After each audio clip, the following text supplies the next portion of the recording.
Olha aí, pessoal. O Lula fez uma reuniãozinha camarada com os seus ministros, uma primeira reunião ministerial de 2025, para puxar orelhas e para passar adiante culpas. Ele não vai assumir culpa nenhuma para ele.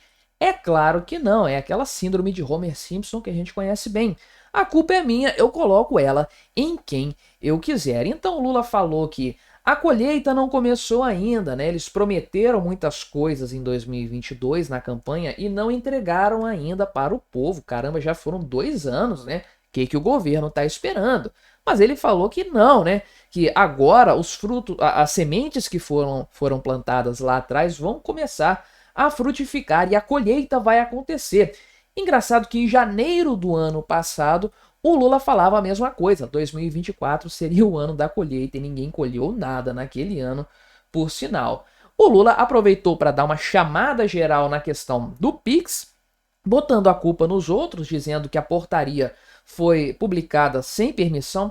Eu não confio muito nessa informação, tá? É o Lula querendo terceirizar os erros sem sombra de dúvidas, né? E também o Lula aproveitou o embalo para puxar a orelha dos ministros todos pela alta no preço dos alimentos. Pois é, eu quero entender o que os ministros têm a ver com, por exemplo, a estiagem, né? O que eles podiam ter feito para evitar a estiagem, principalmente o gabinete ministerial poderia fazer para evitar a alta do dólar quando esse mané do presidente da República faz todo o possível para quebrar o país e torná-lo um país inviável do ponto de vista financeiro, desvalorizando o real e fazendo o câmbio disparar para níveis absurdamente altos. Vamos conversar sobre as besteiras que o Lula falou, como ele está querendo se distanciar dos problemas, culpando os seus ministros por isso aí.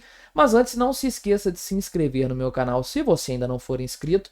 Se você quiser colaborar financeiramente com o meu trabalho, só clicar no botão Seja Membro aí embaixo, você me ajuda bastante dessa forma, pode ter certeza disso.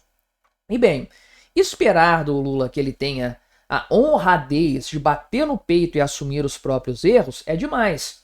Se ele fosse homem de fazer isso, homem suficiente para assumir os próprios erros, ele não seria o Lula que nós conhecemos hoje. Ele é qualquer coisa menos uma alma honesta, ao contrário do que ele diz, né? Mas ele já fez a abertura aqui dessa reunião ministerial e você sabe, a reunião, né, ela geralmente tem uma parte que é aberta ao público e uma parte fechada, que aí a gente não sabe exatamente o que acontece. Em reuniões passadas, parece que teve ministro chorando, né? A Anísia Trindade, no caso, chegou a chorar durante a reunião porque o pau quebrou lá, né? Agora, a parte que é transmitida, que é documentada e acaba virando notícia, é mais ou menos o que o governo quer que o povo saiba, a opinião pública saiba que saiu dessa reunião ministerial. Então, o interesse do Lula, sem sombra de dúvidas, foi tirar a culpa dos problemas inúmeros que nós vemos por aí e colocá-la nos seus ministros. É passar a bomba para o colo deles para eventualmente fazer uma dança das cadeiras, cortar algumas cabeças e dizer que estamos trabalhando para melhorar o país, tiramos quem estava prejudicando, né? Quem está prejudicando mesmo é o Lula, mas ele quer passar a bomba adiante. Então, o que o Lula falou, começando por essa história de frutos aqui, né?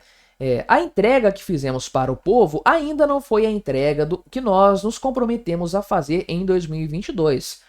Porque muitas das coisas que plantamos ainda não brotou.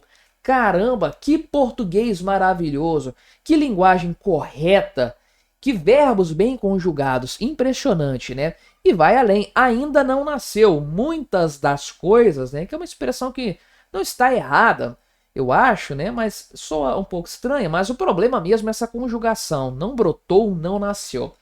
Mas, enfim, né? Dá até medo pensar que isso aqui é verdade, porque se o que já brotou é ruim, é péssimo, imagina o que ainda não brotou, o que vai causar para a economia brasileira, né? Aqui ele segue dizendo, o que vocês precisam compreender é que este ano será um ano de definição para a história e para a biografia de cada um de vocês, né? E esse papo aí de colheita é velho, é antigo, né? Lá em 23 de janeiro de 2024, ou seja, quase que exatamente Um ano atrás, porque eu estou gravando este vídeo no dia 20 de janeiro, dia desta reunião ministerial, o Lula deu uma entrevista para a Rádio Metrópole falando o seguinte, que o ano de 2023 foi o ano de preparar a terra, jogar a semente, e 2024 seria o ano da colheita. Sim, o ano em que nós colhemos uma deterioração fiscal nunca antes vista, um aumento brutal da taxa Selic e o recorde no câmbio, na cotação do dólar. Foi isso que nós colhemos no ano de 2024. Maravilha, parabéns a todos os envolvidos. E na verdade, 21 vezes em 2024, né, o Lula falou que aquele ano seria direcionado, voltado à colheita. Mas já em novembro, já encerrando o ano aí, quase no final, né, da primeira metade desse governo 3.0 do Lula, ele começou a falar que 2025 seria o ano da colheita. Então adiou para este ano isso aí, né? Vamos ver o que nós vamos colher com esse governo em 2025. Agora, é claro que o tema do Pix não passaria batido nessa história, né? E o Lula falou que daqui para frente nenhum ministro vai poder fazer portaria que depois crie confusão para nós sem que a portaria passe pela Casa Civil, pela presidência da República, né? E eu não sei exatamente se procede que ninguém sabia que isso seria publicado. É que é um tema muito técnico. Temas técnicos assim não costumam ter uma avaliação muito profunda. Caramba, são publicadas, sei lá, dezenas de portarias todos os dias, então acaba passando batido algumas vezes. Era algo mais burocrático, mais técnico, que já está sendo gestado há muito tempo, não era nenhuma grande novidade dentro da equipe econômica.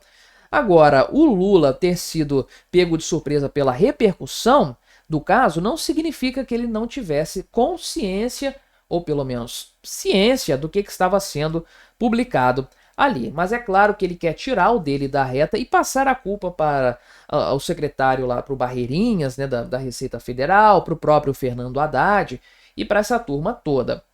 Agora, assumir, né, que ele foi pego de surpresa por essa portaria e pela repercussão dela, é assumir a incompetência dele próprio como líder, porque em uma reunião ministerial lá atrás, o Lula já tinha falado com os ministros que eles não podiam sequer ficar prometendo coisas sem passar pela Casa Civil. Ele falou uma palavra até engraçada na época que os ministros não podiam fazer, tipo uma peraltice que os ministros não podiam fazer naquela época, né? Isso lá atrás, lá para o começo de 2024, se eu não me engano. Então quer dizer, um ano depois, e o Lula tá levando bolada nas costas dos subalternos dele ainda, o cara é muito fraco enquanto líder. É isso que ele tá assumindo aqui de fato, né? Até porque isso aqui foi um negócio que fez a água bater na bunda para o governo Lula para 2026. E aí ele está muito preocupado com a repercussão dessa história, quer pelo menos descolar a sua própria imagem desse caso. E outra coisa que tem custado muito capital político para ele é o aumento dos preços dos alimentos. Tudo está subindo bastante, mas carne bovina, café, vários outros itens, arroz, isso tem subido muito e tem castigado o orçamento do povo brasileiro. E aí o Lula, é claro, vai colocar a culpa nos ministros também. Por isso, deu um esporro nos ministros tratando desse tema aqui, né? E falou o seguinte: os alimentos estão caros na mesa do trabalhador. Todo ministro sabe que o alimento está caro e uma tarefa é o quê? É uma tarefa nossa, né? Garantir que chegue na mesa do povo trabalhador, da dona de casa, na mesa do povo brasileiro, em condições compatíveis com o salário que ele ganha. Aqui você pode ver que é o tipo de discurso que não tem aquela característica de conversa política entre o Lula e os seus ministros diretamente. É mais uma conversa para o povo ouvir, para o público em geral ouvir, né? O Lula dando esporro nos seus ministros porque o preço dos alimentos está elevado. É basicamente isso, o professor da turma puxando a orelha dos seus alunos aí, né? Agora, o que os ministros podem fazer para evitar isso aqui, né? Cadê? Como é que é, né? É a tarefa garantir que os alimentos cheguem baratos na mesa do brasileiro, do trabalhador. Como que o governo vai fazer isso aí, vai impedir que isso aconteça, né? Não tem como, não tem nada aí que de fato consiga reverter esse cenário. Você tem um problema majoritariamente no primeiro semestre, tá? Majoritariamente climático, que tudo bem, se chover agora vai melhorar, mas que ministro que faz chover? Né? Não é possível que o Lula acredite que isso acontece. Agora, a questão do câmbio é um problema essencialmente do governo Lula como um todo. Não é falha de um ministro específico. Ah, falha do Haddad. Não é falha do Haddad. É falha muito mais do Lula, da pessoa do Lula, porque ele é o grande problema em matéria de controle fiscal. Não é que a equipe econômica não quisesse cortar mais gastos e equilibrar mais o orçamento, né? Foi oferecido um cardápio para esse cachaceiro aqui, ele que não quis levar adiante. E é claro que logo na sequência, teve aquela história da isenção dos 5 mil reais lá também no imposto de renda, que é claro, né? É mais uma imposição do governo Lula. Depois o dólar disparou e aí o que já estava ruim em matéria de preços de alimentos e de várias outras coisas só fez piorar desde então. A culpa disso aqui é essencialmente do governo Lula, porque a sazonalidade dos preços dos alimentos é algo já bastante conhecido. Mas a permanência desses itens num patamar mais elevado tem previsão de que os alimentos vão continuar subindo o preço deles em 2025, mesmo nós tendo safra recorde, aumento de 10% em relação ao ano passado. A culpa disso é essencialmente do Lula. Ele sabe disso, mas é claro que ele vai terceirizar a culpa, vai colocar a culpa no colo dos seus ministros nessa primeira reunião ministerial que ele tirou para dar esporro nos seus subalternos. Se você quiser ver a análise detalhada que eu fiz sobre o preço dos alimentos que tende a subir agora em 2025, vou deixar este vídeo recomendado para você continuar assistindo no meu canal. Não se esqueça de se inscrever por aqui se você ainda não for inscrito e até a próxima.